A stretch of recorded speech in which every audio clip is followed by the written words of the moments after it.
Setelah sebelumnya kita sudah membahas tentang tauhid rububiyah dan uluhiyah, maka pada kesempatan kali ini kita akan membahas tentang tauhid asma wa sifat dan akan kita bawakan dalil-dalil untuk menetapkan asma wa sifat ini. Maka menarik untuk kita bahas dan tonton terus video ini hingga selesai agar kita menemukan fakta yang sebenarnya. Assalamualaikum warahmatullahi wabarakatuh. Berjumpa lagi dengan saya Rio Mulyadi di channel Manhaj Dakwah. Pada episode kali ini kita akan membahas tentang tauhid asma wa sifat.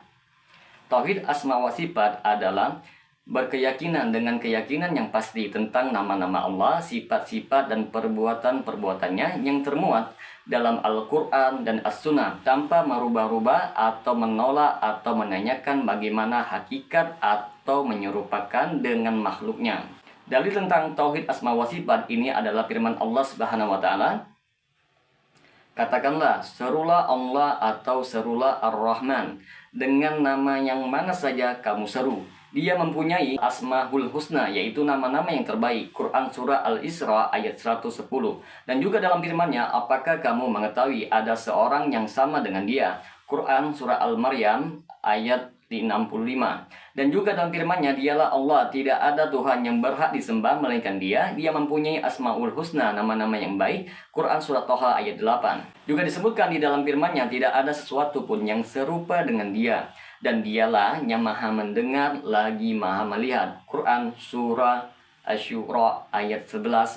Ayat-ayat di atas merupakan hujah yang menyatakan tentang tauhid asma wa sifat. Dalam mengimani nama-nama Allah Subhanahu wa taala, beberapa kaidah antaranya ialah semua nama Allah adalah terbaik dan berada dalam puncak kebaikan karena nama Allah mengandung atau menunjukkan sifatnya yang sempurna, tidak ada yang cacat atau kekurangan dari segi apapun.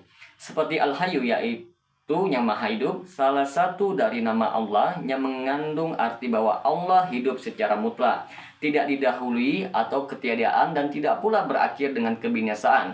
Dia hidup dengan kesempurnaannya. Nama Allah adalah nama sekaligus sifat baginya. Al-Hayyu, Al-Alim, Al-Sami, yang maha hidup, yang maha mengetahui, yang maha mendengar. Semua adalah nama untuk zat yang satu, yaitu Allah Subhanahu wa ta'ala. Nama-nama tersebut mengandung makna dan sifat yang berbeda-beda karena makna Al-Hayyu lain dengan makna Al-Alim dan lain pula dengan makna As-Sami. Dan begitu pula nama-nama Allah yang lain. Nama Al-Hayyu mengandung sifat Al-Hayat, yaitu hidup. Al-Alim mengandung sifat Al-Ilmu, yaitu ilmu atau mengetahui. As-Sami mengandung sifat As-Sam'u, yaitu mendengar. Begitu pula nama-nama Allah yang lain. Nama Allah yang mengandung sifat muta'addi, yaitu sifat yang pengaruhnya mengenai makhluknya. Ia mengandung 3 perkara. Yang pertama, penetapan nama tersebut untuk Allah. Yang kedua, penetapan sifat yang terkandung dalam nama tersebut baginya. Yang ketiga, penetapan hukum dan pengaruhnya. Contohnya As-Sami, salah satu nama Allah yang artinya yang maha mendengar. Lafaz tersebut ditetapkan sebagai nama Allah dan ditetapkan pula sebagai sifat Allah. Adapun hukum dan pengaruhnya adalah dia mendengar apa saja, baik yang tersembunyi ataupun yang tampak pada makhluknya. Sedangkan jika nama Allah menunjukkan sifat yang lazim, yang tidak berpengaruh kepada yang lainnya, maka ia menunjukkan 2 perkara.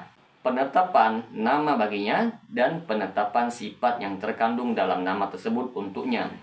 Seperti nama Al-Hayyu yang berarti yang maha hidup, maka lafaz Al-Hayyu ditetapkan sebagai nama Allah dan sekaligus sifat bagi Allah semata. Nama-nama Allah menunjukkan atas zat dan sifatnya sesuai dengan kandungannya. Nama dan sifat itu akan terus ada dan tidak pernah sirna seperti Al-Khaliq. Salah satu nama Allah yang artinya maha menciptakan, menunjukkan atas zat dan sifat Allah yang mengandung makna bahwa Allah menciptakan segala sesuatu dan Dia tetap serta terus-menerus sebagai sang pencipta.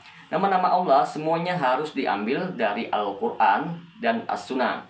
Tidak ada tempat bagi akal untuk menentukannya. Oleh karena itu, janganlah menambah atau mengurangi karena nama-nama Allah adalah merupakan permasalahan ilmu yang gaib dan hanya Allah sajalah yang mengetahuinya. Nama-nama Allah tidak terbatas dengan jumlah tertentu sebagaimana diterangkan dalam hadis yang masyhur tentang doa ketika dalam kesedihan. Ya Allah, aku minta dengan menyebut segala nama yang Engkau miliki, yang engkau namakan dirimu dengannya, atau engkau turunkan pada kitabmu, atau engkau ajarkan kepada seseorang dari makhlukmu, atau engkau tentukan dalam ilmu gaib yang ada di sisimu. Hadis riwayat Ahmad, Ibnu Hibban, dan Al-Hakim. Dalil ini juga menunjukkan ketidakterbatasan nama Allah. Adapun nama Allah yang disebutkan dalam hadis 99 nama, tidak menunjukkan batas akhir. Hadisnya menunjukkan perincian atau penyebutan nama-namanya yang berjumlah 99 adalah hadis yang lemah. Haram bagi seseorang untuk mengingkari, menolak sifat-sifat Allah atau menyerupakan dengan makhluknya.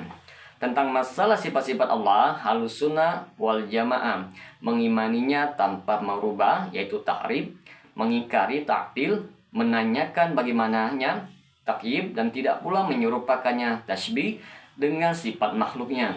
Yang pertama, tanpa tahrif atau merubah, artinya tidak merubah makna yang terkandung dalam sifat tersebut. Seperti perkataan Jahmiyah tentang sifat istiwa yang bersemayam, mereka merubah menjadi istaula, yaitu menguasai. Juga perkataan sebagian ahli bid'ah tentang makna al-ghadab, yang artinya marah, diartikan dengan iradatul intiqam, yaitu kehendak atau menyiksa. Dan makna ar-rahmah dirubah menjadi iradatul in'am, kehendak untuk memberi nikmat. Semua yang tidak benar. Yang benar adalah bahwa makna istiwa bagi Allah adalah bahwa Allah mempunyai sifat ketinggian dan berada dalam ketinggian yang sesuai dengan keagungan dan kemuliaan. Begitu pula dengan al-ghadab dan ar-rahmah adalah sifat bagi Allah secara hakikat sesuai dengan kemuliaan Allah dan keagungannya. Yang kedua, tanpa taktil, yaitu menolak, adalah tidak mengingkari sifat-sifat Allah yang telah ditetapkan di dalam Al-Quran maupun As-Sunnah. Pengingkaran atas hal ini adalah seperti yang dilakukan oleh kelompok Jahmiyah dan semisalnya. Perbuatan mereka merupakan puncak kebatilan, padahal di dalam Al-Quran dan As-Sunnah banyak sekali terangkan oleh Allah tentang sifat-sifat Allah yang sesuai dengan keagungan dan kebesarannya. Yang ketiga, tanpa tasbih, yaitu menyerupakan, adalah tidak menyerupakan sifat-sifat Allah dengan sifat-sifat makhluknya. Untuk itu kita tidak boleh mengatakan bahwa sifat Allah itu adalah seperti kita. Hal itu dikarenakan Allah sudah menyatakan tidak ada yang serupa dengannya, hanya dengan sesuatu pun. Yang keempat, tanpa takyid, menanyakan bagaimananya, adalah tidak menanyakan bagaimana hakikatnya, seperti menanyakan bagaimana istiwanya Allah atau menanyakan bagaimananya wajah dan tangan Allah. Yang seharusnya kita lakukan adalah kita beriman akan keberadaan sifat Allah yang telah ditetapkan oleh Al-Quran maupun As-Sunnah sesuai dengan keagungannya tanpa menanyakan bagaimana hakikat sifat tersebut, karena Allah dan Rasulnya tidak pernah mengkabarkan bagaimana hakikat sifat tersebut. Maka teman-teman sekalian, adapun pedoman yang harus dipegang oleh setiap muslim adalah semua sifat Allah adalah sifat yang paling sempurna, tidak memiliki kekurangan sama sekali dari segi apapun. Sifat Allah dibagi menjadi dua, yaitu sifat subutiyah, yaitu sifat yang ditetapkan oleh Allah untuk dirinya di dalam Al-Quran atau melalui lisan Rasulnya. Semuanya adalah sifat yang sempurna, tidak ada unsur kekurangan sama sekali. Yang kedua, sifat salbiyah, yaitu sifat yang dinafikan atau ditiadakan oleh Allah untuk dirinya, baik peniadaan tersebut termuat di dalam Al-Quran maupun As-Sunnah. Semuanya yang dinafikan tersebut berupa sifat-sifat kekurangan seperti sifat mati, bodoh, lemah, dan lain sebagainya. Untuk itu wajib bagi kita kaum muslimin untuk meniadakan sifat-sifat tersebut dari Allah Subhanahu wa taala dan menetapkan sifat kesempurnaan lawan sifat dari sifat tersebut.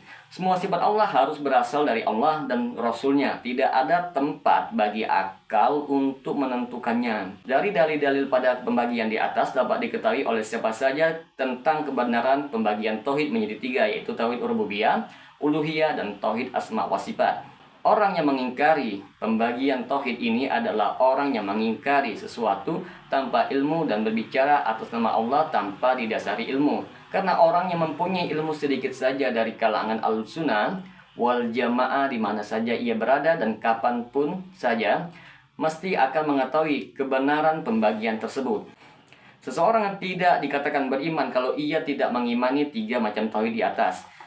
Barang siapa mengimani tauhid rububiyah saja, maka ia belum dikatakan mukmin. Demikian juga kalau ia hanya mengimani tauhid uluhiyah atau tauhid asma wa sifat saja. Jadi seorang dikatakan mukmin kalau dia mengimani ketiga macam tauhid tersebut. Semoga dengan sedikit penjelasan ini dapat memberikan manfaat bagi teman-teman sekalian. Dan apabila channel ini bermanfaat bagi teman-teman sekalian, silahkan subscribe dan share, semoga bermanfaat. Assalamualaikum warahmatullahi wabarakatuh.